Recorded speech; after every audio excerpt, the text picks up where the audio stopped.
And today's lesson is going to focus on photosynthesis and cell respiration. This lesson is for a middle school to early high school class of biology students, and this lesson is going to focus on the processes of photosynthesis and cell respiration.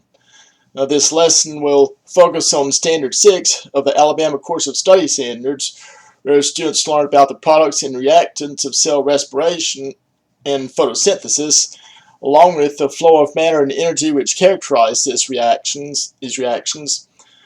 This lesson, students will focus on learning objectives 50 and 51 of the Alabama Course of Study Standards.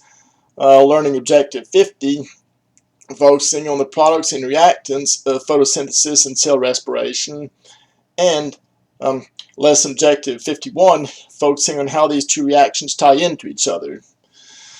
Now, for our purposes, this lesson is going to focus on an experiment which students conducted concerning photosynthesis and cell respiration. This experiment involved some organisms, aquatic plants, and snails being placed in test tubes, and then these test tubes were placed either under light or dark conditions for 48 hours.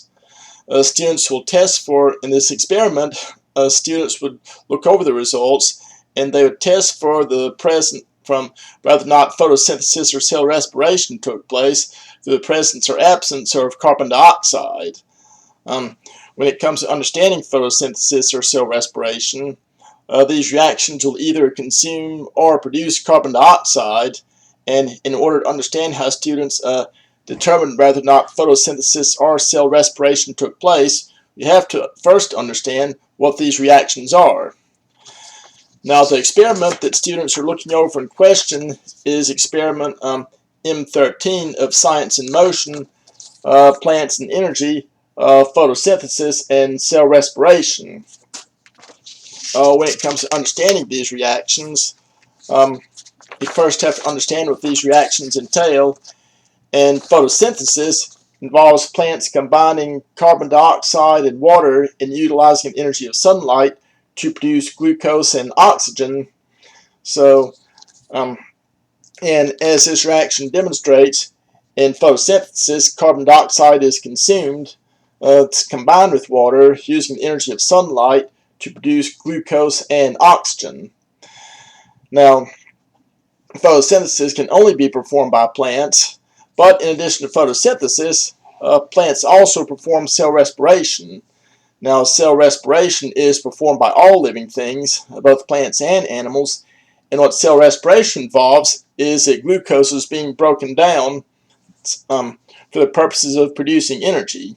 In this case, glucose is going to combine with oxygen, and when glucose combines with oxygen, what happens is that glucose will combine with oxygen and it will yield water and carbon dioxide.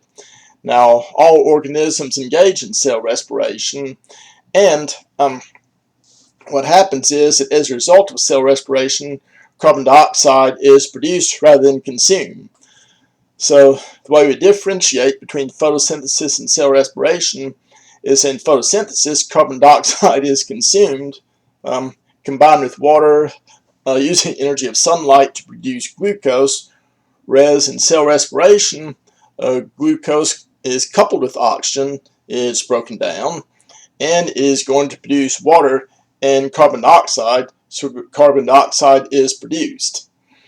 Now, when it comes to understanding these reactions, students have conducted an experiment to show what happens, and in this case, they use a bromo-methyl blue indicator which has a green color, and they'll determine whether or not carbon dioxide was consumed or produced by the change in color.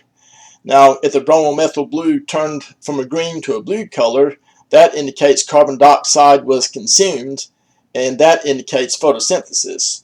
But if the bromo-methyl blue turned from a green to a yellow color, that indicates carbon dioxide was produced. So it's a very big difference between those things. And when it comes to understanding photosynthesis and cell respiration, that is how you test for these reactions. Now, when it comes to learning strategies, students are going to, first off, they're going to study this experiment to determine whether or not photosynthesis or cell respiration took place based on either the production of carbon dioxide and respiration to turn the bromo-methyl blue a yellow color, or rather it's going to consume carbon dioxide, which is what you get the photosynthesis, and the bromo-methyl blue will turn a blue color. Now, when it comes to instruction strategy, the instructor will first use lecture to describe the process of photosynthesis and cell respiration. He's also going to use an illustration to show this. And in addition to an illustration, students are also going to perform a learning activity where they will use slips of paper and they'll practice arranging the reactants and products of photosynthesis and cell respiration. Now notice that how photosynthesis and cell respiration are represented. What's very interesting to note are how these two reactions tie into each other, because photosynthesis and cell respiration are just the reverse of each other. The compounds that comprise the reactants of photosynthesis to yield those distinct products, they'll become the products of cell respiration. So photosynthesis and cell respiration are exactly the reverse of each other. The carbon dioxide and water combine in photosynthesis with sunlight to produce glucose and oxygen, but in cell respiration, glucose and oxygen will combine and the glucose breaks down into carbon dioxide and water.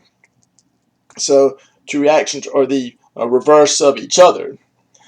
Now, while this lesson relies on lecture in part for instruction, students will also engage in hands-on activities so they can learn for themselves, so they can practice learning themselves how what photosynthesis and cell respiration entail, and then after practicing these slips of paper, they can walk the instructor through these two reactions to show what takes place.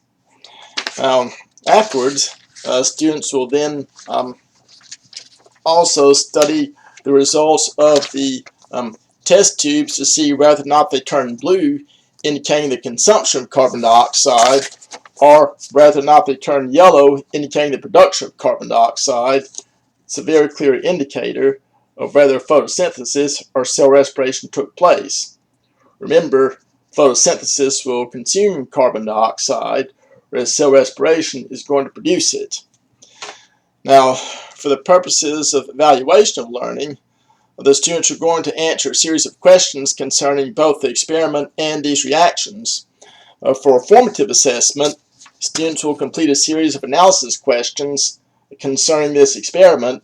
These questions focus on whether or not carbon dioxide was produced, indicating cell respiration. If carbon dioxide is produced, test tubes will turn a yellow color, indicating respiration. But if carbon dioxide is consumed, the test tubes are going to turn blue, and when these test tubes turn from a green to a blue color, they'll indicate photosynthesis.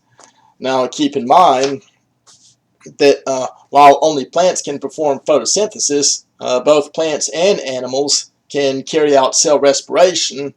In some cases, even test tubes with plants only carried out cell respiration, and these plants that produce carbon dioxide would do it under dark conditions. Keep in mind, photosynthesis is going to require the energy of sunlight in order for this, for carbon dioxide to be consumed. In the absence of sunlight, plants can only perform cell respiration. Now, keep in mind, we have to also know the locations in the cell where these reactions occur. Photosynthesis will occur in the chloroplast of the cell. Given that plant cells are the only cells that contain chloroplast, that is why they're the only organisms, along with bacteria that contain chloroplast, that can carry out photosynthesis. Now, by contrast, cell respiration is going to take place in the mitochondria of the cell, and the fact that both plant and animal cells contain mitochondria mean that both plants and animals are capable of carrying out cell respiration. And one last thing to note, for our summative assessment, students will complete a short quiz on photosynthesis and cell respiration, where they'll be tested on the reactants and products, along with where these reactions take place and the conditions of the presence or absence of sunlight that these reactions will take place under. I hope that everyone understood what this lesson is focusing on, and I very much look forward to hearing comments from students and colleagues, along with seeing the test results to see how well students learn this lesson.